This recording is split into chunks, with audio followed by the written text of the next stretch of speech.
একটা চামড়ার বল তৈরি করতে প্রতি বর্গ সেন্টিমিটারে 17.5 টাকা হিসেবে 431 টাকা 20 পয়সা যদি লাগে, তাহলে বলটার ব্যাসের দৈর্ঘ্য কত? তো সমগ্রতলের ক্ষেত্রফলের ফর্মুলা কি গোলকের? 4 পাই আর স্কোয়ার। সেটার মান কার সাথে সমান হবে? মোট টাকা খরচ হয়েছে 431 টাকা 20 পয়সা, আর প্রতি বর্গ সেন্টিমিটারে খরচ হয় 17 টাকা 50 পয়সা। এটাই তো হবে। এবার এটাকে 4 পাই মানে 22/7, এই আর হচ্ছে ব্যাসার্ধ, 431 টাকা 20 পয়সা। দেখো উপরে পয়েন্টের পরে দুটো অঙ্ক, নিচেও পয়েন্টের পরে দুটো অঙ্ক, তাহলে তুমি পয়েন্টটাকে তুলে দিতে পারো। এবার 4 পাইটাকে আমি ডান দিকে নিয়ে যাও, তাহলে আর স্কোয়ার ইজ ইকুয়ালস টু, এই 0 0 কেটে দাও,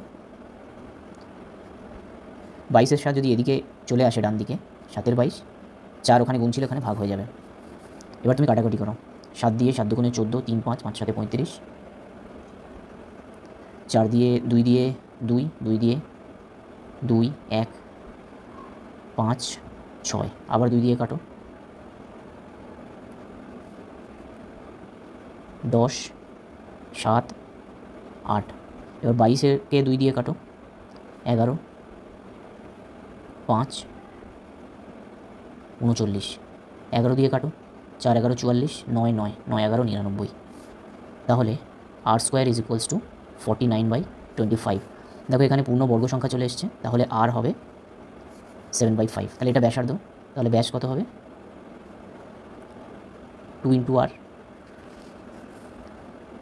2 ইন্টু 7/5, 14/5। এটাকে যদি পয়েন্টে নিয়ে আসো দশমিকে, 2.8 সেন্টিমিটার। এটাই এখানে ব্যাসার্ধ লিখেছি, ব্যাস হবে এটা।